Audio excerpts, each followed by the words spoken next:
नमस्कार दोस्तों, मेरे YouTube चैनल में आपका एक बार फिर से स्वागत है। दोस्तों, आज की इस वीडियो में हम आधारशिला मॉड्यूल पर आधारित संपूर्ण प्रश्नोत्तरी करेंगे। हमारे 3 मॉड्यूल हैं, ध्यानाकर्षण, आधारशिला और शिक्षक संग्रह। तो उसमें से जो आधारशिला मॉड्यूल है उस पर आधारित क्या क्या प्रश्न आपके हो सकते हैं या क्या क्या प्रश्न आपके IVRS पोर्टल से पूछे जा सकते हैं, उनके बारे में हम अध्ययन करेंगे।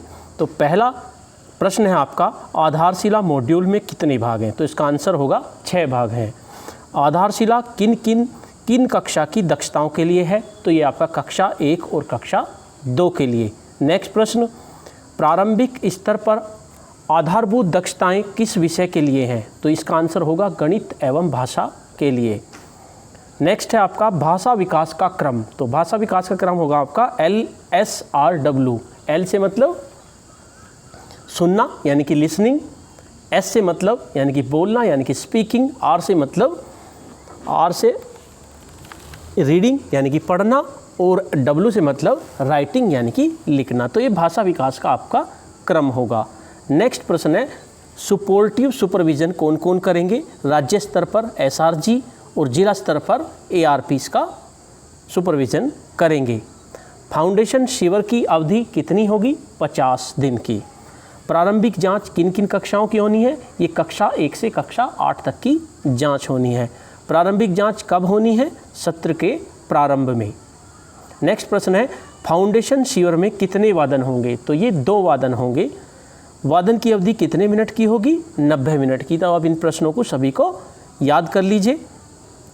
प्रथम वादन किसका होगा? प्रथम वादन आपका भाषा का होगा और द्वितीय वादन आपका गणित का होगा। अध्ययन की दृष्टि से लर्निंग आउटकम को कितने भागों में बांटा गया है? तो लर्निंग आउटकम को 3 भागों में बांटा गया है। नेक्स्ट प्रश्न है, व्यापक दृष्टिकोण पर आधारित है केंद्रिक लर्निंग आउटकम व्यापक दृष्टिकोण पर आपका आधारित है। शिक्षण प्रक्रिया को सीधे तौर पर दिशा देते हैं, कौन देते हैं? Nested learning outcomes. लक्ष्य आकलन संकेतक कौन से भाग में दिए गए हैं? ये हमारे भाग 1 में दिए गए हैं। फाउंडेशन लर्निंग शिविर की साप्ताहिक कक्षा को कितने सप्ताह में बांटा गया है? 7 सप्ताह में। नेक्स्ट प्रश्न है, कौन सी अवधि में सीखने की गति अत्यंत तीव्र होती है? तो ये आपकी जन्म से लेकर 8 वर्ष तक सीखने की गति तीव्र होती है।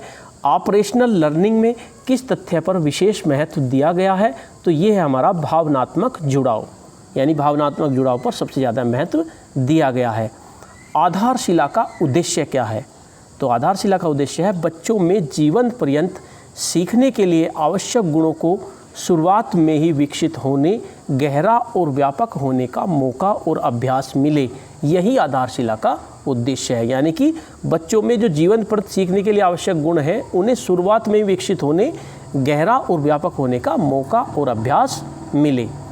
नेक्स्ट प्रश्न है, प्रारंभिक स्तर पर भाषा के लिए कितने केंद्रिक आउटकम विकसित किए गए हैं? तो ये हमारे 4 हैं। नेक्स्ट प्रश्न, भाषा के बुनियादी पहलू कितने हैं? तो भाषा के बुनियादी पहलू हैं आपके 4 हैं। सुनना और बोलना, पढ़ना और लिखना, भाषा संरचना और व्याकरण, कल्पना और सृजनशीलता। नेक्स्ट प्रश्न है, खुले प्रश्न क्या होते हैं? तो खुले प्रश्न होते हैं आपके क्यों, कैसे, अगर, इस तरह के प्रश्न जो होंगे वे हमारे खुले प्रश्न होंगे। गतिविधि के कितने चरण हैं? गतिविधि के 4 चरण हैं। सीखने के चारों चरणों को ध्यान में रखकर तथा क्रियाकलापों की श्रृंखला को क्या कहते हैं? तो इनको हम गतिविधि कहेंगे। यानी गतिविधि क्या है हमारी? सीखने के चारों चरणों को ध्यान में रखकर क्रियाकलापों की श्रृंखला, ये हमारी गतिविधि कहलाएगी। गतिविधि के मूल सिद्धांत कितने हैं? गतिविधि के 3 मूल सिद्धांत हैं। गतिविधि के प्रकार 4 प्रकार की गतिविधि होगी, मौखिक, लिखित, TLM और ICT। दीक्षा का प्रयोग कौन सी गतिविधि में आएगा? ये हमारा ICT में आएगा। नेक्स्ट प्रश्न, अवधारणा का विकास कौन सी गतिविधि में होता है? TLM आधारित गतिविधि में। गतिविधि का प्रारूप क्या होगा? ERAC। ये ध्यान रखना है, गतिविधि का प्यार आप ERAC। E से मतलब एक्सपीरियंस, R से मतलब रिफ्लेक्शन और A से मतलब एप्लीकेशन और C से कंसोलिडेशन। यानी कि गतिविधि के कौन कौन से चरण है, इसका ये प्रश्न भी हो सकता है। तो 4 चरण होते हैं, एक्सपीरियंस यानी कि माहौल रचना, रिफ्लेक्शन चिंतन और विश्लेषण, एप्लीकेशन अनुप्रयोग, कंसोलिडेशन समेटना और निष्कर्ष। नेक्स्ट प्रश्न, कक्षा प्रबंधन के प्रकार, तो कक्षा प्रबंधन 3 प्रकार का होगा, एकल, छोटा और बड़ा। प्रत्येक बच्चे को सीखना सुनिश्चित कैसे होगा? 12 बॉक्स मैट्रिक्स द्वारा सीखना सुनिश्चित होगा। नेक्स्ट प्रश्न, शिक्षण का लक्ष्य यानी कि वांछित लर्निंग आउटकम की प्राप्ति हमारा शिक्षण का लक्ष्य है।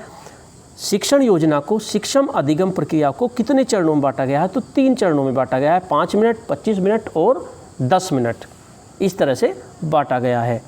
भाषा विकास की प्रक्रिया क्या होगी? LSRW यानी कि लिसनिंग, स्पीकिंग, रीडिंग और राइटिंग। भाषा के कितने पहलू हैं? भाषा के 3 पहलू हैं। ये गलत छपा हुआ है तो इसलिए आप इसे सही कर लेना। यांत्रिक, भाव और चिंतनात्मक। भाषा का अर्थ किसके अनुसार ग्रहण किया जाता है? संदर्भ के अनुसार। तो आपका इसका आंसर क्या होगा? संदर्भ के अनुसार। नेक्स्ट, सुनना का क्या अर्थ है? यानी कि समझकर प्रतिक्रिया देना, ये हमारा सुनने का अर्थ होता है। यानी कि अगर कोई समझ के प्रतिक्रिया दे रहा है तो इसका मतलब वो सुन रहा है। सुनने के कौशल के चरण कितने होंगे? 4 चरण होंगे। ध्वनि जागरूकता के चरण कितने होंगे? 4 होंगे। वर्ण, शब्दांश, शब्द और वाक्य। बातचीत के दौरान कितने प्रकार के प्रश्न पूछे जाते हैं? ये भी हमारे 4 तरह के प्रश्न पूछे जाएंगे, सूची, प्रक्रिया, तर्क और कल्पना, इस तरह के प्रश्न। सुनने बोलने वाली गतिविधियाँ कितनी होंगी? 40 होंगी। आकलन का क्या उद्देश्य है? जहाँ आवश्यकता हो वहाँ बच्चों की मदद की जाए, ये आकलन का उद्देश्य है। प्रेरणा तालिका में क्या है? दक्षता, आकलन, संकेतक व आकलन हेतु आवश्यक प्रश्न, ये प्रेरणा तालिका में है। लिखने से पहले कौन सा अभ्यास जरूरी है? तो लिखने से पहले मांसपेशियों का अभ्यास जरूरी है। नेक्स्ट प्रश्न, पढ़ने की तैयारी हेतु चरण। तो पढ़ने की तैयारी हेतु 2 चरण होंगे, प्रिंट चेतना का विकास और ध्वनि चिन्ह संबंधी समझ। नेक्स्ट प्रश्न, पठन विकास की गतिविधियाँ 6 होंगी। पठन कौशल का आकलन कैसे करेंगे हम? लिखित व मौखिक। नेक्स्ट प्रश्न, लेखन कौशल के प्रमुख पहलू 2 होंगे, विषय वस्तु और उसका संगठन व सटीकता। लिखने के लिए जरूरी कौशल 3 होंगे, गद्यात्मक, भाषा संरचना संबंधित और संज्ञानात्मक। लेखन विकास के चरण 4 होंगे। आरंभिक स्तर पर गणित शिक्षण के कितने फोकल लियरिंग आउटकम्स हैं? तो वे आपके 5 हैं। गणित शिक्षण के कितने फोकल लर्निंग आउटकम्स हैं? तो ये आपके 5 हैं। नेक्स्ट प्रश्न, गणित सीखने का क्रम, ये आपका ELPS, ये आपको याद रखना है। भाषा का क्रम अलग होता है, गणित का अलग होता है ELPS। अभी मैं बताऊंगा ELPS का मतलब। EL का मतलब, E से मतलब है हमारा experience with real object, L से मतलब है लैंग्वेज यूज्ड, P से पिक्चराइजेशंस और S से सिम्बलाइजेशंस। तो ELPS सिद्धांत इसे कहते हैं, याद रखेंगे। E से experience with real object, L से लैंग्वेज यूज्ड, P से पिक्चराइजेशंस और S से सिम्बलाइजेशन। रटने में से ज़्यादा क्या महत्वपूर्ण है गणित में? तो वो सबसे ज़्यादा महत्वपूर्ण क्या है? समझना। नेक्स्ट प्रश्न है, सही उत्तर से ज़्यादा क्या जरूरी है? सही उत्तर से ज़्यादा जरूरी है सही प्रक्रिया। नेक्स्ट, गणित शिक्षण का एक बड़ा उद्देश्य है गणितीय सोच का विकास। नेक्स्ट प्रश्न, गणित की मौलिक संरचनाएं 4 हैं, मापन, ज्यामितीय व आकृतियाँ एवं आकार, 4 क्षेत्र और 3 कौशल। तो ये गणित की मौलिक संरचनाएं 4 हैं। पठन विकास की गतिविधियाँ 6 हैं। पठन कौशल का आकलन लिखित और मौखिक। इस तरह से ये हमारे प्रश्न हुए। इन सभी प्रश्नों से हमारा ये मॉड्यूल कंप्लीट हुआ। इस मॉड्यूल को हम धीरे धीरे से एक एक स्टेप करके पढ़ेंगे। इससे पहले मैंने आपको प्रश्न बता दिए हैं, आप इन प्रश्नों को याद कर लीजिए। धन्यवाद।